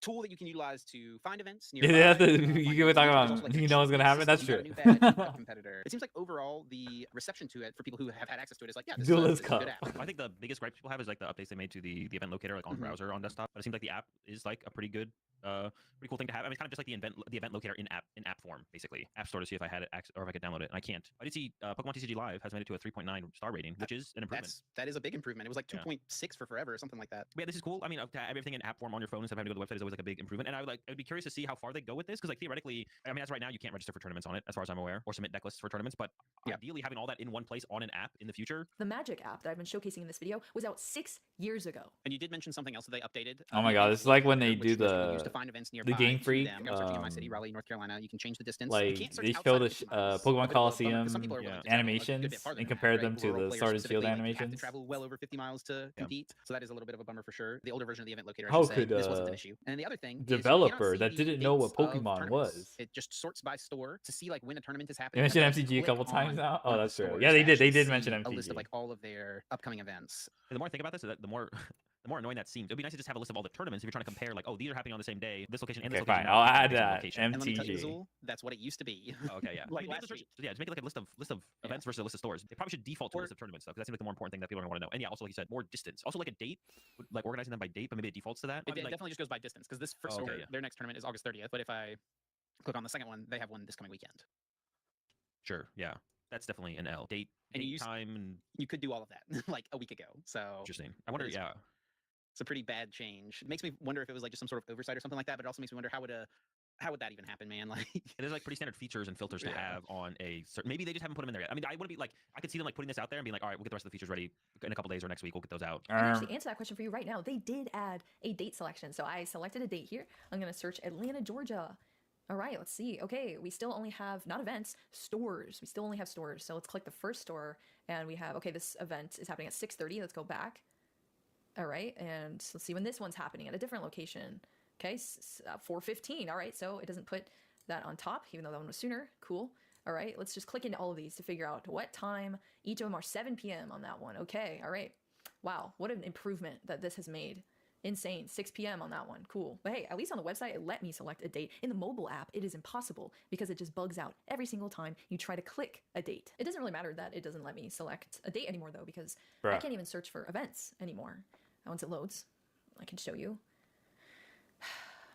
that I'm no longer able to search for events. All right, let's see. Oh, do you own this website? Wow. Hopefully they change because it seems like the opinions have been voiced and are put out there that this is definitely bad and needs to improve. In the meantime, if you're looking for Pokemon events near you, you can still use Pokedata. It's pokedata.ovh. You can type in the state you want to look in, the zip code. You can search based on all of that, and is a little bit better of a resource to still kind of find what's happening. UI is like, oh my god. Genuinely though, This they didn't make just UI. a straight up garbage, buggy, disgusting mess of We an app don't have that app. doesn't even have We do have an OTS tournament locator actually. I don't know how good it is though. things that we had. Is Neuron should, away but I from think it's us within your to give us area. something worse. But I don't know how good it is Exactly what they actually. did with PTCGO. Let me open up my You're Neuron getting a app right worse now. product. Actually, And you know what I have learned as the sun comes up? I've literally been talking all night. I'm so tired. But I have learned that The TCG is not the only player base in Pokemon that is struggling. The only time I ever open up Neuron is to like show my Kasi ID for like now locals, essentially so I don't Pocket has actually. lost a whopping 85% of Oh my its God, average Pocket is viewer dying! category as a whole. The average viewer TCG count Pocket is category dying, once Snap yes! implemented Twitch drops over triple. Let's fucking reinvigorated go! the content space. Pocket actually implemented Twitch drops instead of giving them to the entire category and using it as a community building event that could raise all of the ships. They gave it to 7 specific Yes! creators. When you only have 7 people promoting that Twitch drops are happening, it gives a lot fewer people the knowledge that they should be coming. Dude, to the Twitch platform to I'm watch it, actually which hurts the so extra views. flummoxed. Like I actually am like I'm not surprised because you know on the internet like stuff sensationalism, like the concept of Pokemon. As someone who's been in the Yu-Gi-Oh community where Yu-Gi-Oh's dying like 24/7 or like every other month, it's just so interesting to me that's like you know like that discourse is also bleeding into Pocket. Different game, same issue. It's just I feel like in a community when there's not that much updates, people can't really talk about very the people talking about Pocket dying are like their stances are very weird in the first place. They're like, how do I describe it? They're like they don't cater to the competitive scene. So because of that, Pocket is going to die, you know? Like I don't know, like I feel like Pocket could use more features for me to spend more time on the app, but that's all it's gonna be. Like at the end of the day, like I do ranked and stuff, and they made added features for me to like you know because of the ranking system, not the ranking, the win streak system and the points and stuff like that. I don't spend that much time. They don't have evidence to. They start talking about dying circle jerk. I feel like yeah. That's why dude, that's actually what they say. There's people there's in Pocket. There's people who are like they should take a page out of Master Duel's book and start implementing story mode. I'm like, dude, it's crazy because people complain about the solo mode in Master Duel because it's not that like you know engaging or whatever, which is a fair criticism. It's just so funny that these people's solution to quote unquote Pocket dying is just to you know copy Master Duel's homework. It's a feature that's not even like something people even like. It's gonna be casual. I don't even know they're going to do tournaments and stuff. I think they're on someone. One of the ambassadors talked to whoever was in charge of Pocket. Like, were they gonna do something serious with Pocket? And they basically said no, or something like that. I think that's how the story goes. So yeah, I don't know. Like, oh, I have to download, bro. Pokemon doesn't even have lore card art. They have the cute like when you put like 6 of them together, you know, they form like a portrait or something like that. But you know, yeah. I mean, it's not like a storyline or anything. It's like for everyone. No notice of it inside of the actual client, so they didn't really drive meaningful viewers. Yeah, I don't know. I never got the sense that like Pocket was going to be some big, you know, like my ticket to Worlds or something. An entire subsegment of their communities of players that are consuming Pokemon Pocket content. They're having issues with player retention when it comes to existing players. Okay, let's go to Pokemon Pocket. Let's hop on the app and let's see why that is. And let's say I just hop on the game. Let's just say I hop on the game. I'm a casual. All right. Well, I go to the home screen. Sure, I have a pack. You know, maybe I open a pack or two. Maybe I check the Wonder Pig, see if there is anything in there. If this game were ever stop loading, and wow, there's an event match. Wow, this load times. It does take a while to load. That is real. It is kind of annoying. Like, don't get me wrong. Crazy, but wow, 9-win event. Well, too bad I already did that in 10 minutes when it first came out. Really, no. I don't know. Okay, see, this is like what I'm talking about. Like, the competitive people are not happy with these events because they want to spend more time on the game. They want to do more tournaments and stuff, and there's no like. But like, I don't know. They only represent probably a small subset of players who engage with this, and I don't know. There's really nothing to do in Pocket, but I think for what it's worth, I don't think you have to. I think it's fine as a you know, like game collector app or something. They're gonna talk about DL? Yeah, they're not gonna talk about DL. Yeah, you're right. But this is what I mean. Like the competitive community is convinced this game will die specifically because they don't have longer events to keep your attention or whatever. I don't know. There's it's weird because it's like card acquisition is very time gated in this game too. I think if you're casual, you're probably just gonna be fine just opening packs and not really engaging with like no rush duel. Yeah, no rush duel. Word for me playing this. Oh wait, there's rank. Oh wait, no, there's not. Having trouble retaining players when you took the only game mode we want to play out of the game. See, this guy's convinced that the ranked is unavailable. That's why no one wants to open this app. Like, I don't think that's even true. I think most people just this is the solution, bro. Make rank 24/7 so you can grind all day. Like that's stupid. I don't know what to tell this guy. Like, what do you Is this Pocket Tourist? This is one of the more competitive players. But I just think like it's not like I don't know, this position doesn't make sense to me. It doesn't appeal to like, the majority. No, this is someone who spends a lot of time on Pocket. So nobody wants to play the game because you took ranked out. You're not able to trade immersives, promos, or crowns. They might think that by doing this, they'll boost their revenue because people will have to spend money on Pokemon. That actually, so the trading aspect, I think matters way more. When they first introduced trading, they fucked up. Like they made it very inaccessible. Like you have to invest a lot of resources. It's better now. They actually, and I think that's they recognize they responded to feedback, and I feel like they changed because of feedback. Peep Discord real quick. Okay, pretty sure competitor is not the majority. Yeah. Hold on. This see the trading aspect is actually more like understandable as something they should improve, right? Because you're actually interfacing with other people. You have more reason to collect the card, and even if you don't collect the card, you can always talk to people. I don't know. To me, that's the more interesting part of this app. Space Insulator. I don't know if I.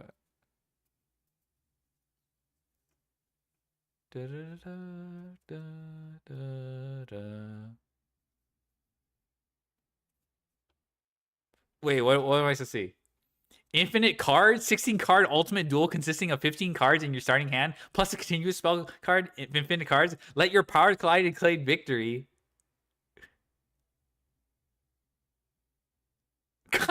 That's so funny. Okay, gang, are we playing Orange Light? I think this is like the perfect orange. Oh, okay. Orange Light isn't trading that well into 15. Wait, is 16 cards? With 15 your starting hand. Wait a second. Now that is interesting. I mean, it's a dual trial. There's not really a way to... Holy. That's actually an interesting format. I'm actually curious to see what people cook up for that. Okay. Instead of trading. Oh, that said, isn't Burn very good in this? If you open 15 cards, like what's 15, 8,000 divided by 15? Each Burn card doesn't have to do that very much, right? Each individual card. It's not like you can play 15 sparks or something like that. But you should get to 8,000 very quickly. Hold on. Exodia, true. Okay, come on. Okay, Exodia's too... Oh my god. Okay, Exodia takes the fun out of it. Hanewada? Well, yeah. Like each individual, you have more... Okay, come on. Exodia ruins it. I mean, Burn does too, don't get me wrong. Yeah, you really, on average, if you do Burn, on average, each card has to do like 500 or 600. But that's not, obviously that's not going to be the case because we have like better Burn cards. Wow. Okay. Doesn't exactly know how to boost the revenue because it's falling so much. As well, I want them to make some type of in-app looking for trade feature. I don't like to go in these random apps with these weird ads and stuff, and I want to be able to go in the game and just look for cards I want and be able to make fair trades with people. That's And what they actually really need to like remember is something I don't like the TCG third-party stands for apps. trading. The UI and the user experience in this app is trash. The quality of life of going through the menus is so bad. It seems like they have to actually check with a real-life person every time you try and click on something. I have a new Yeah, there's a lot of like animations and like that you have to sit through. You can't even skip them. There's no option to skip them or anything. You basically you open a pack, you look through the 5 cards, then they get revealed to you. Then they they go on a portfolio showing your progress of how many of that pack you've accumulated, you've collected so far. And then you have to see an animation of all the cards piling into this little icon down here. And then you see a number generated of how many cards you've collected so far. And then finally, you can finally breathe. Yeah. There's a higher chance to open draw. Way too many. Yeah. And like, you know, the other guy mentioned the lag. So that user experience is pretty annoying. And it actually feels like I'm on my Switch Lite on the eShop. You need the concentrated blue It's instinct, actually bruh. so slow. It genuinely feels like you are in a mousetrap every time you try and go and open a new pack. Let's say you go through a promo event, you get 8 packs. You have to click every single one, claim, and then physically open the pack. For the people who actually are into the game and play every day, it just takes out time from their day. All the critiques in this video are just made to try and make this game better and so more people can enjoy it. The options are basically limitless when you have the IP of Pokemon, and there's so much you can do with an online trading card game. Pokemon Unite in the Big 26 is a little bit of a disaster. So let's go ahead and play a game, shall we? Let's see. I don't know anything about Pokemon Unite. My There was cat's some wild, drama. by the way. All right, let's There was some play a game there of was some Pokemon Unite. update Let's that get in people were like and upset. Play a nice, Rolled out. relaxing game of Unite. That, I know that. Where is it? Hello? Hello? Let's try this again. Well, I guess we'll clear the cache. All right, clear cache. Now we wait. Let's hope that's enough. What is going on? Oh my god, it loaded 9 minutes in. Clear out these menus here. We got 1, 2, 3. Is the Switch version booty?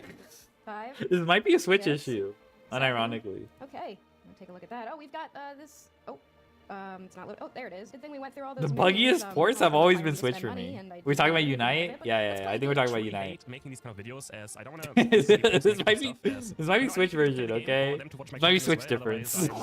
Jobless, but the state of the game is at its worst point ever. The worst mistake they've ever done. I've never seen a drop in player base and viewership as hard as on this patch. Not only have they ruined the game for free-to-play players or players that are maybe new to the game, as they're stuck in this terrible system where they can't unlock their favorite Pokemon, they also have ruined it for the higher level Faker players in spotted? regions, because they No just aren't way. enough players that can get to legend. Now, Oh, I it's see not- him! He's right Race above the points, Pikachu. Entrance tickets, and a bunch of useless stuff you can't even use anywhere.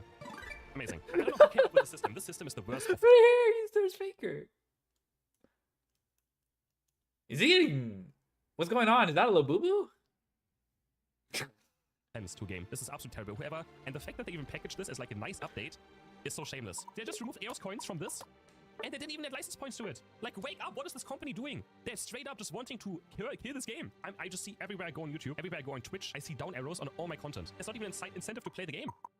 In Yu-Gi-Oh!, you see all of the issues up front, right when you enter the community. You know what the problems are, everyone is very outspoken about it, no one is relying on Konami to have their back in Yu-Gi-Oh! All of their players are in the trenches together. And that type of environment, the shared interest in keeping their game alive, they adapt, and they've done it themselves. Is that When the meta is Genshin? bad, they create brand new formats that they popularize. Okay, we can go They back. create unique content. Done it themselves, and that Konami, right when Incentive to play this game. I just see everywhere I go on YouTube, everywhere I go on Twitch, I see down arrows. It looks on like front. Suisse. right when you enter the community.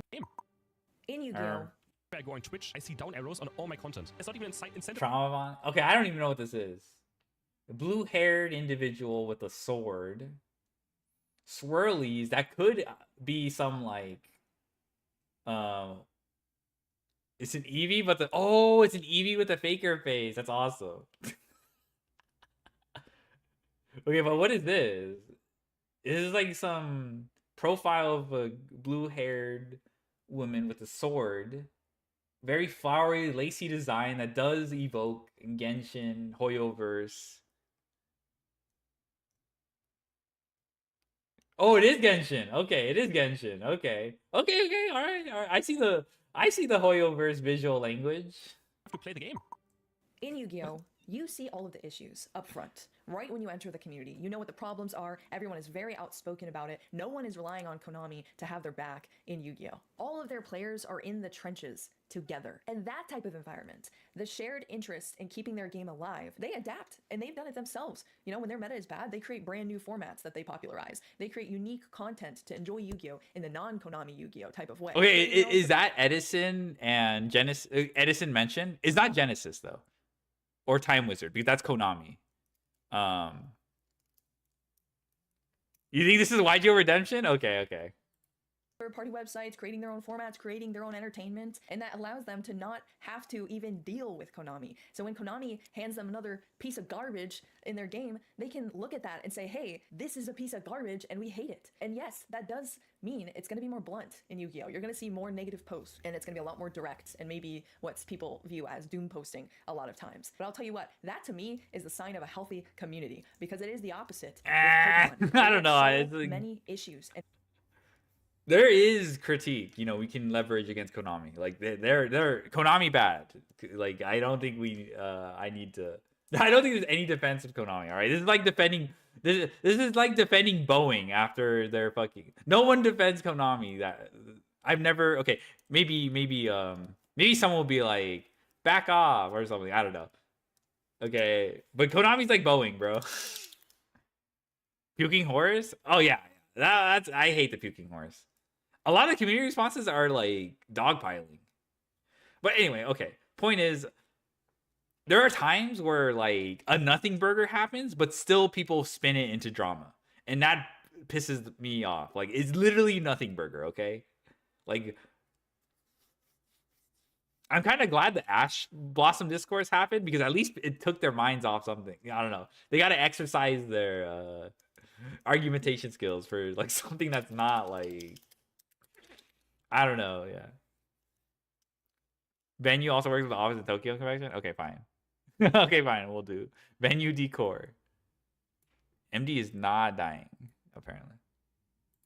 Problems that are just buried underneath the fact that people are bought out pretty much with free product and opportunities, and either they're already working with Pokemon or they have the desire to work with Pokemon. I mean, you heard it in this video from LDF talking about it just feels like Can you mention Master Duel? Could have a chance to work with Pokemon. Well, like That someone said, it was definitely a have a comparison. chance at working with them, or they will Like work with you. one of the comments said like, "Oh, you should play Master Duel," or you should.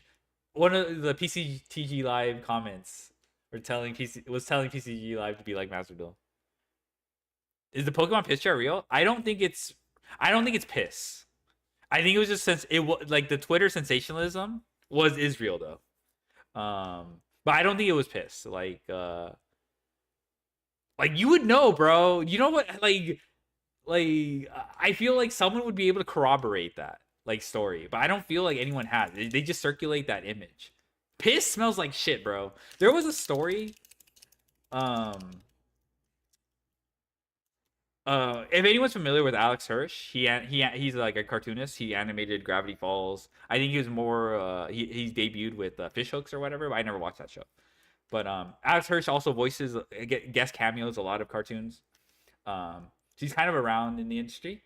But anyway, one of my friends showed me this bait post of 4chan of where like Alex Hirsch was like someone talking about their experience working with Alex Hirsch.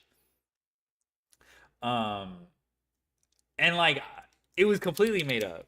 It's probably just view selling. Yeah, someone's like Thermos, Gatorade or something, Mountain Dew. But anyway, the Alex Hirsch thing was like someone was saying how like during the final episodes of Gravity Falls that he was working on, they were with him during that crunch time. And they spent all-nighters or whatever, which is believable. But one of the most unbelievable things that like you would only believe if you hated Alex Hirsch, which I assume that 4chan thread was like that was like the main the whole reason why this was even like concocted. But they fabricated the story of Alex Hirsch shitting in a wastebasket and not cleaning it up. I that's one of the most fakest things I've ever heard, because you have like, oh my god, dude, there's no way you can ignore that. Like you have to clean that shit up. You cannot tell me that someone was like so locked in that they ignored That's disgusting. That's extremely disgusting. Not even. Anyway, so anyway, the point is that they made that shit up and like sensationalized that stuff. So that's how I view the piss thing. I feel like you would like someone would have to corroborate how fucking nasty it smelled. Because that keeps you silent, tame. Because that means you're not going to go on a platform and say bad things about Pokemon or the way they're treating you because you don't want to lose the opportunities in your career. The success path in Yu-Gi-Oh! Is to defy Konami and to be independent and to love the game in the way that they love the game. The success path in Pokemon is to obey Pokemon. Don't step out of line. And you will be successful in Pokemon. And the biggest way this shows up in Pokemon is the ambassador program, the most anti-consumer program. And that's what's tough for me because people... Okay, I think she was formerly part of the ambassador program or whatever. No, I think she was just a caster. I'm curious. I don't really know that much about ambassador Pokemon, the ambassador program, but I imagine they have like a direct... They mentioned, wasn't there like a direct feedback pipeline to the Pokemon company? So... And they usually pick content creators that I imagine are very, what's the word? What's the word to call it? Uncontroversial? There's a better word for that, but... You know, they're so happy that their favorite content creator is a Pokemon community ambassador, right? Because they view it as like a positive thing. But you as a consumer should not be happy about this program. This program is inherently anti-consumer. Then they start exposing? It is a filter Oh, yeah. feedback to TPCI through these other people. Yeah, I was gonna say like that core use their blood. VTubers who join a core and then form their own, like who just graduate and then form their own audience, or not their own audience, but like they take some of the audience that they develop while working as a corpo. Of feedback, aka frustration about all of these player bases, and Pokemon is essentially using them as human shields. The community ambassador program is not transparent at all. Everything is filtered behind closed doors, behind locked Discord servers. You never know where feedback is going, what is happening. Pokemon is honestly very smart because they have designed something that allows them to take zero accountability for anything. Your feedback, instead of being posted online, just goes into the nether. And it's so... That's how I feel. Oh, I mean, I feel like that's the expectation. As a Pokemon ambassador or like ambassador of anything, you're like the front facing, you're like the face that people will like go to. So, I mean, human shields is one way to put it. But I feel like that is what... funny too, because everybody online, it's like if you post anything negative, the Pokemon community is like, why are you posting this here? Like, why don't you put that somewhere where it's actually gonna mean something? Submit No one give a shit about course, so like anyone's worked before can't really be like, now I'm gonna... All we do all day is say things that we feel need to be changed. And all they do all day is either be like, okay, we told them, or just not say anything to us. And... Oh, I see. Okay, I mean, that makes sense. Like... Oh, okay, I see what they're saying. Like, so they are liaisons between like the company, but it doesn't seem like the person that they are. It sounds like the people from the company that they're interfacing with are also liaisons, but like they don't actually have like power vested in them to change anything. They have to like, funnel that feedback up the pipeline, and then it's just like it probably doesn't go anywhere. Same with any partner program. Yeah, so okay. The amount of ridiculousness that goes on in the Unite section of that Discord server, because we are in there begging to be listened to. It's a Discord for you server. To be listened to as our community. We are begging. Since the program became widespread, we have been asking for these same things. What we have come to realize is that we aren't viewed by the community as people looking to make change. And why would you view us that way? Why would you? It's a joke. We are a joke. So why would you view us as spokespeople of the community? Instead, we're customer service representatives answering your tweets tagging us that your account got banned. That's not... Yeah. I'm not surprised that's the... Oh, Kitty! Service, or we are the people that get jumped on instead of the development team when something is done that they don't like. We are the social media punching bag for this development team. And I think that that's intentional. I hate to be a conspiracy theorist, but I think it's intentional that we were put... No, I think... Okay, I don't know if it's intentional that you're the punching bag, but like being the face... I think that's intentional for sure. I mean, I don't know, like, I think that's, I'm not gonna say anything about intent, but I think that's the point. Like it is like okay. I mean I'm saying the same thing, but like oh my god. Uh-oh. Told that we are going to bridge the gap between them, and we're going to make meaningful connections and bring meaningful change, and then stuff gets done that literally everybody is like, what is going on? So then it's like, well, you guys, the people that are supposed to be bridging the community and telling them what But, we need like- and what they should be doing and how they can help the player base, and they're clearly not listening, so you guys must not be doing your job. And I don't blame you. I don't blame you. This is a miserable position to be in right now. And I don't No, blame you for this. It's not a fun I position to be punching I back can at the imagine. community, because you can direct your anger at us. You know who we are. You know the way that we are in the community. You know what we stand for. And I can assure you, we are in there being fucking ignored the same way you are. We're just being ignored in a more exclusive fashion. What I want to leave you with Oh yeah, is yeah. that I've seen that everyone you phenomenon when saw people in get this video sponsors. They're like, get has that back, spent bro. So much time, so much effort, so My much goat passion. Some finally people, a getting majority of that their Raid Shadow lives Legends money. dedicated to these games. And I know that so many of you watching this are in the same boat. I really think it would be wise for these companies to start listening to the people who actually built these games in the first place, because you are the ones holding up your community. You are the reason your games are surviving, and you deserve better. And there's no way that we'll ever get that better if I mean, we like, are working okay. against each other. You have to work Like this together. community, I feel like I think it's true. Like this, like communities in general are not necessarily like actively supported by like the company, right? Like it's kind of like emergent from people just like talking about the game, sharing their experiences and stuff like that. And like it makes sense to want to keep that intact. So I don't know. I'm like not surprised. Like, but I don't know. I also think it's kind of how do I describe it? Like, I would not expect like these companies to acknowledge that. To be honest, like. We're not gonna do any more. Is it the end? Yeah. In order to have any hope that change can happen. No more Yu-Gi-Oh. I know this was a very random ending, but I think that's all I have to say. I'm very tired, and I hope you all enjoyed this video.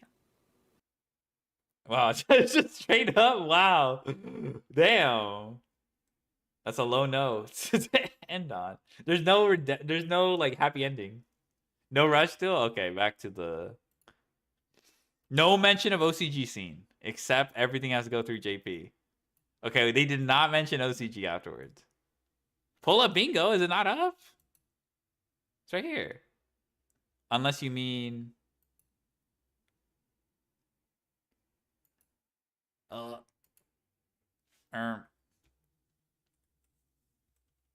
So no bingo. We got bingo. We got hella bingo a long time ago. Look at this.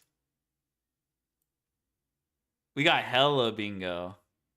Covered by chat? Don't worry, I can fix that.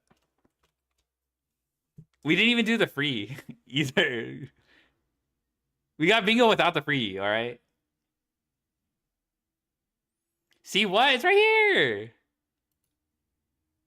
What do you mean, see what? Okay, free. All right, they did mention, like, they did not mention Edison, but she did say something along the lines of, I feel like they should have said Goat or Edison. We got two? Yeah. No mention of Rush Duel. Yes, no mention of Rush Duel. Okay, no Twitter Pokemon drama, besides Triff alluding to how easy Pokemon is. Well, he alluded to his own experience playing Pokemon, but I think this is specifically Pokemon venturing into Dueling Book. Do you have Pikachu Shock Face to information easily accessible? I feel like, I don't know. I don't think we saw Pikachu Shock Face. Who has better game monster design? Okay, they did pit them against each other. Why Joe Redemption arc plot twist? Okay, we did get a plot twist. And we kind of, I don't know why Joe got redeemed, but it was propped up as a way to make, you know, the Pokemon company look incompetent. Don't play competitive? Okay, yeah, okay. I didn't want to do this one. We did get a SEMO. We did get a SEMO mention. We got Ruxin too. Okay. Simo is Edison? Okay, fine. We'll add. He didn't even mention Edison. Oh my god. Okay, fine. Ruxin doesn't play at all. I can't believe we got Pocket is dying. Because I thought she only, in the trailer, I think she only had Pocket as like a sizzle. I thought it was like a B-roll footage. Don't cross it? Okay. I can't believe we got that shit. PTCG. Yeah, we did forget about PTCG. Yeah. Okay. I don't know. This was an interesting video, I would say. I can't say I wouldn't. F you, buh. F you, buh. I can't say that like I anticipated the. I think this was kind of weak near the end. Like I'm not saying Yu-Gi-Oh has it worse. Like that's absolutely like. I just think trying to make it like I don't know.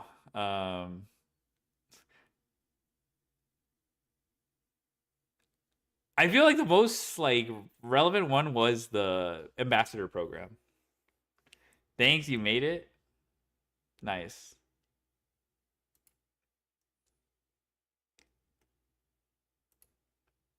Here, I'll send you a copy for your records.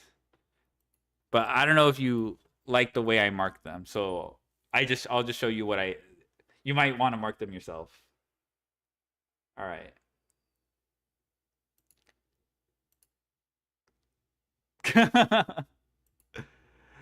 Let's see the comments. Want to clear up the lack of digital client ribbons on Yu-Gi-Oh side. This is a comment I wrote on. I think there might be slight misunderstanding of the comparison I was making. I didn't actually bring up Master Duel or its monetization because the digital client was my main focus. It's the physical TCG was.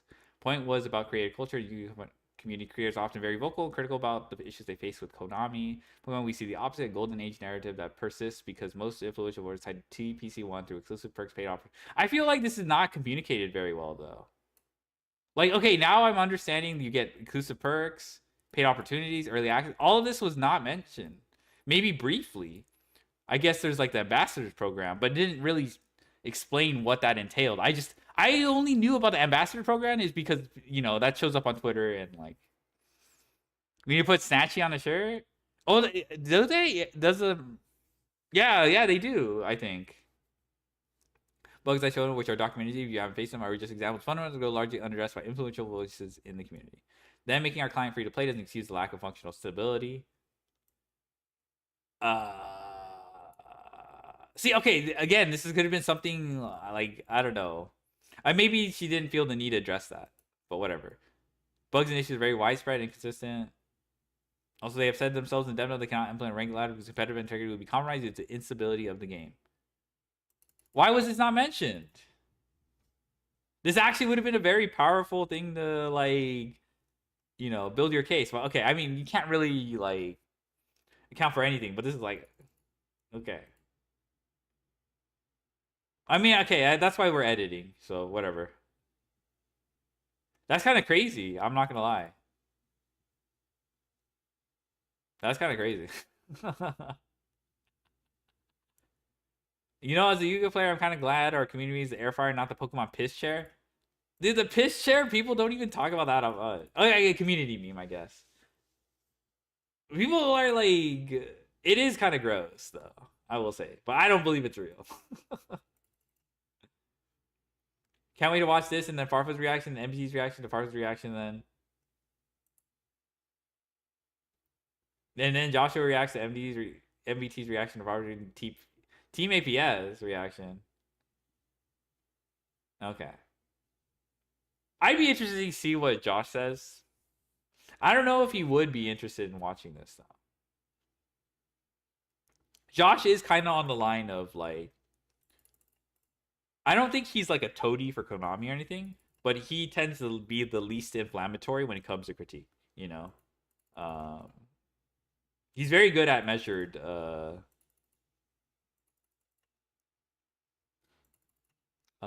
What's called responses. Joke about Yu-Gi-Oh players' kitchens being well stocked with appliances top tier. Bro, dude, this joke is made like 500 billion times. This is so boring. Unless, okay, this is like a TCG is Pokemon player, and this is the first time hearing it. Okay, you got me. That's why people say he's sheep. Yeah, but I mean, like, you still have to be like non-controversial. Yeah, by default. Yeah, I guess that's true. Yeah. Cinema. Okay, Trip when he's featured. Top billing in a video. Cinema. 10 best deck even in Pokemon. I just realized who posted that. Trip is so over the top and so funny, man. Let's say. Secure something about the air fryer is actually not true. It's provided by tournament organizer Core TCG for the San Diego region. In addition to normal Konami sanction, I was there. The real thing that people should be about is the Konami, the TEOs felt competitive. I guess.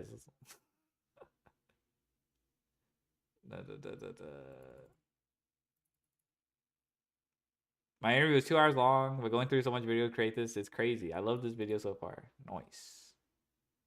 On the feedback twist.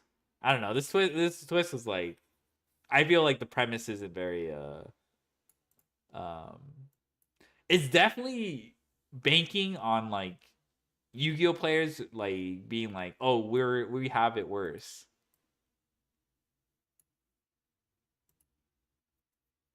You know, so your expectations are actually like subverted. But like, I don't know. It's just like Yu-Gi-Oh players who live and breathe the game got to that point in spite of everything. Konami's decision to actively prevent players from engaging is almost a core universal bonding moment at locals. Ugh. I'll be honest, it makes me icky. It gives me the ick to bond with someone. Complaining about Konami, that shit gives me the ick. That's a personal thing, all right? Like, I could not, like, I could not think, could not see myself build a relationship with someone who only wants to, you know, complain about Konami. Price complexity, heck, the new player experience stands for Konami. Pokemon provides a supportive on ramp. You do not experience a game overcoming every. What? Okay. All right. Genuinely happy for you. What is this?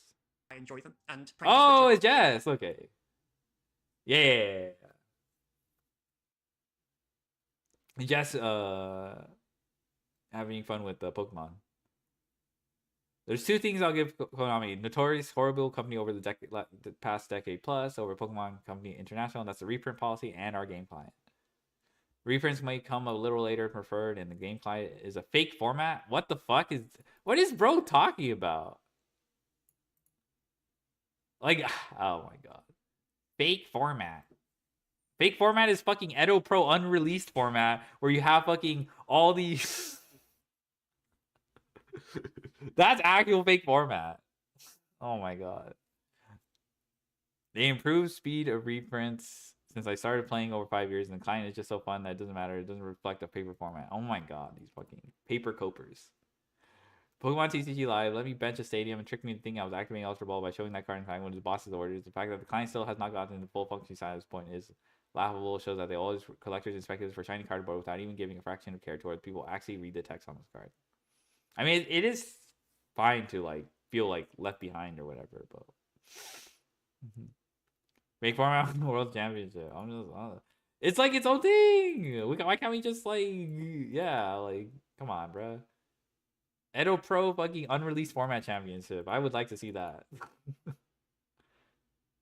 As a former Yu-Gi-Oh player, I know the same thing. Culture there almost trains you to question everything, while Pokemon feels much more structured and trust-based. It creates completely different competitive mind. What the hell? This correlation between like questioning Konami and getting challenged by Konami's like bad decisions, forging the perfect competitive individual is so fucking weird.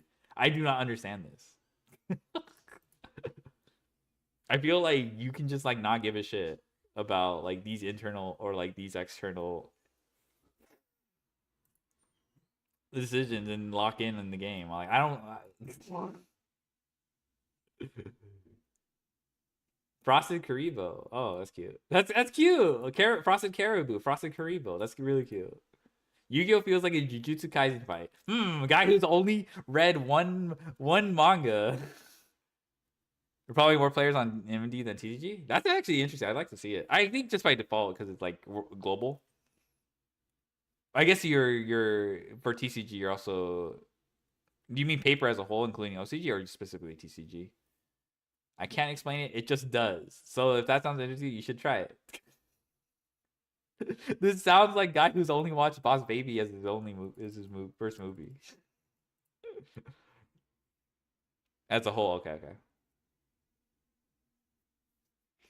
As a Yu-Gi-Oh player, I figure not disappointed. I would say I have more ups and downs with Yu-Gi-Oh over the years. Yeah, this game I still come back to. There really didn't quite like it. Hell, for the first time in the year, I started playing Advance again. OMG, I was actually having fun. What a concept. Nice. Being free to play, that's true, yeah. Pokemon needs band together and spam vomiting Ponyta. Are you kidding me? This is what we're trying to do. This is. Oh my god. Well, the worst part is the people who posted the vomiting horse thought they actually did something. Instead of like they were being told to shut the fuck up, and then they're like, "Yes, we got a response for Konami." Yes. I'm like, oh my god. A prominent ASMR creator for Pokemon community making Yu-Gi-Oh content was not on my 2026 bingo card. Okay, I don't know who that is.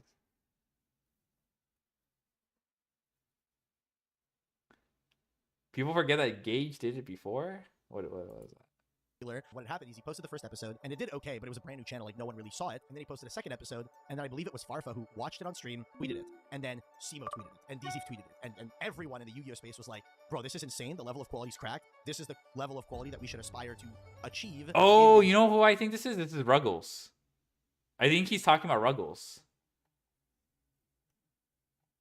I think that's who it is.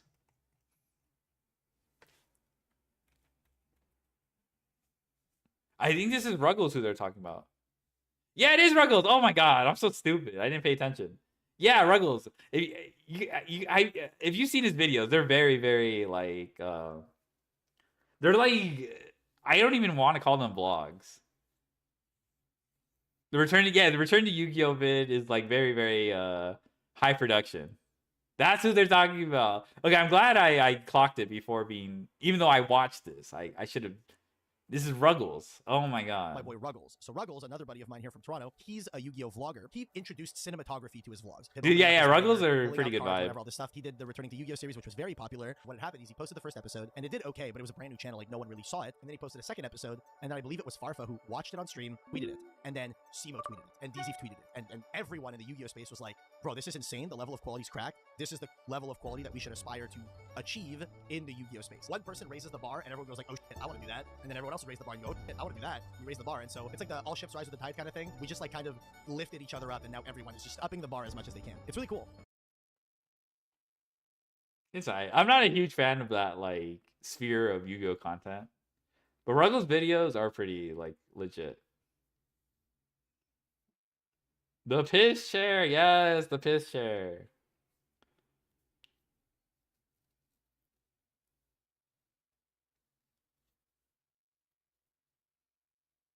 Okay, I think I'm good. Let me send you guys out. I think this was damn. Okay, this took longer than I expected. I'm gonna have to go to sleep soon.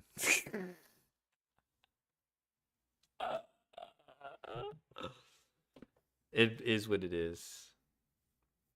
At least this video didn't piss me off like the fucking MBT one. That MBT Master Duel killing TCG video that actually pissed me off. Like that shit was ass.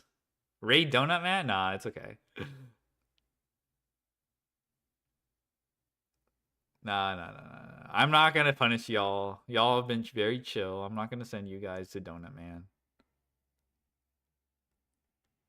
Okay, I don't mean to say it like that, but like a lot of people did not respond very well.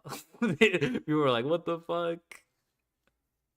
So I feel like if I threaten to send you to Donut Man, you guys would be like, "I'm so sorry."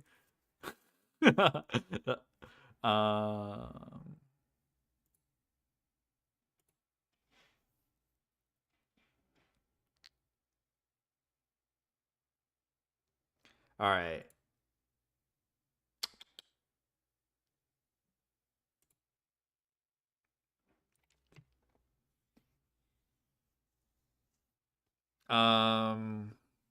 Yeah, raid started. Go say hi.